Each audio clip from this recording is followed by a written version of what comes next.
김창열 씨가 분명한 과가 있다고 말을 합니다.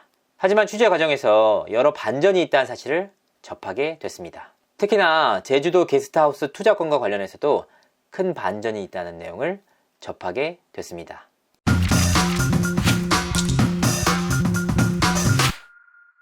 시청자 여러분 안녕하세요. 연예대통령 이도입니다. 45RPM 멤버 이연배님이 갑작스럽게 세상을 떠났는데요. 이후 DJ DOC 멤버들의 갈등이 수면 위로 떠오르고 있습니다.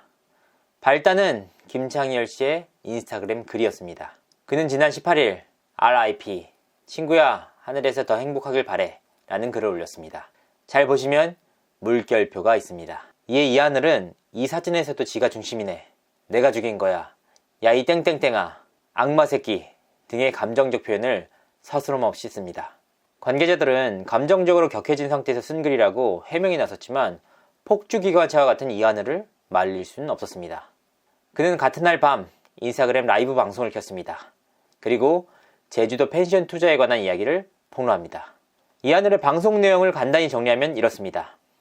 이하늘, 정재영, 김창열, DJ DOC 3인이 2018년 제주도에 200평 규모의 게스트하우스를 4억 2천만 원에 삼, 그리고 지분은 각각 3분의 1로 나눔. 이 과정에서 김창열이 이자가 아까우니까 펜션으로 리모델링을 하자라고 제안을 함. 이 과정에서 빚이 많았던 이재용은 빠지게 됨. 대신 이연배님이 인천의 아파트를 처분하고 그 돈으로 정재영의 지분을 승계함. 그리고 리모델링 공사에 중추적인 역할로 참여하게 됨. 하지만 리모델링 비용이 예상보다 높아짐. 이하늘의 결혼식 피로연 때 이와 관련한 이야기가 나옴. 이에 김창열은 와이프와 인테리어 공사 수익성이 있나 따져봤는데 아닌 것 같아서 그 돈을 못 내겠다 라고 함.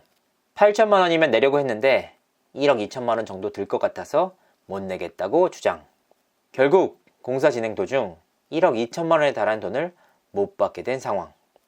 공사 대금을 제대로 납부하지 못해 부도가 났고, 이에 이연배님은 제주도에서 연세를 살면서 특히 생활비를 위해 배달 알바까지 하다가 교통사고까지 남. 돈이 없어서 뇌 MRI 등의 검사는 하지 못함. 이후 심장마비로 사망. 이런 내용입니다. 결국 돈 문제 때문에 불화가 벌어졌다는 것인데요. 사실 이 문제야 김창열 씨의 입장도 어느 정도는 이해가 가는 부분이 있습니다. 예상보다 금액이 많이 나왔고 이 문제에 대해 사전 고지를 전혀 못 받았던 입장에서는 갑작스럽게 늘어난 공사 대금에 대한 이의제기 충분히 할 수 있는 부분입니다. 하지만 취재 결과 DJ DOC 멤버들 간의 불화는 이번이 처음이 아니었습니다. 벌써 십수년째 이어져 오고 있는 갈등의 불씨가 이번 이연배님의 사망으로 본격적으로 수면 위로 떠오른 것이죠.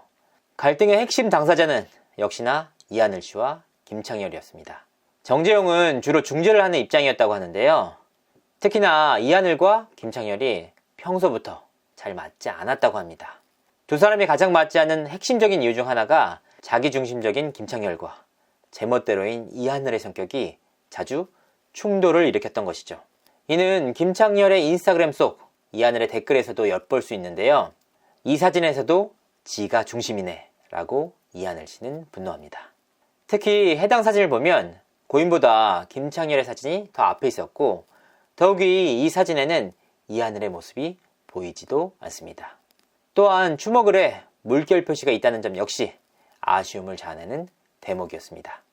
이처럼 김창열의 자기중심적인 성격을 엿볼 수 있는 몇 가지 일화가 있는데요. 먼저 가장 잘 알려진 사실은 어머니의 간 이식 수술이었습니다. 이는 김창열이 직접 라디오를 통해 공개하면서 알려진 내용인데요. 아픈 엄마를 위해 간 이식 결정을 한 김창열. 이식 수술 날짜까지 잡았는데 수술을 며칠 앞두고 몸에 칼을 대는 게 무서워 겁이 났다. 결국 당일 잠수를 탔고 수술은 취소가 됐다. 그리고 몇 주 뒤 어머니가 돌아가셨다. 간 이식이 결국 타인의 장기를 이식하는 행위 아닙니까? 이 때문에 간 이식 전에 면역 억제제를 투여해 몸속의 면역세포를 죽여놓는다고 합니다. 몸속의 거부 반응을 방지하기 위해서인데요. 건강이 안 좋은 상태인데다 이런 면역 억제제까지 맞았는데 간 이식을 못 받으니 더 이상 손쓸 방법이 없었던 셈입니다. 이 밖에도 신해철 씨가 사망했을 당시 해철이 형 좋은 곳으로 가세요. 명복을 빌어주세요. 이 땡땡 이건 아닌데 살려내라 이 땡땡들아 라는 글을 올리기도 했었죠. 하지만 신해철 씨의 발인이 있던 날 야구장에 가서 즐기던 김창열 씨의 모습이 포착되면서 큰 논란이 일기도 했습니다. 이어가던 자기중심적 모습은 자녀와의 관계에서도 드러나기도 했는데요. 김창열 가족은 지난해 12월 TVN 신박한 정리에 출연한 바가 있습니다. 이날 김창열은 제작진을 향해 딸 방을 반반씩 나눠 쓰고 있다 라는 말을 합니다. 확인을 해보니까 김창열이 게임 방송을 진행하기 위해 딸의 방을 점유한 것이죠.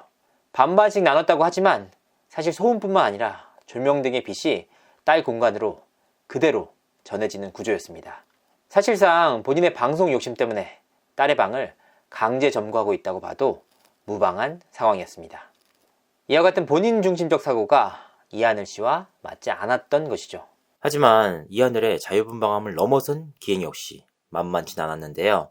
베이비복스를 미아리복스라고 부르면서 한 걸그룹을 파멸로 이끌었던 전력이 있는가 하면 길과의 첫 만남에서 머리 위에 토마토를 두고 비비탄을 쐈던 일, 특히나 아무런 설명 없이 8박 9일 동안 길을 무인도로 데려가 고생시켰던 일 등 이하늘의 썰 역시 뒤가 없을 정도로 많았습니다. 더욱이 라이브 방송이나 SNS를 통해 멤버들과 상의되지 않은 내용들을 일방적으로 공개해 화두의 중심에 서기도 했습니다.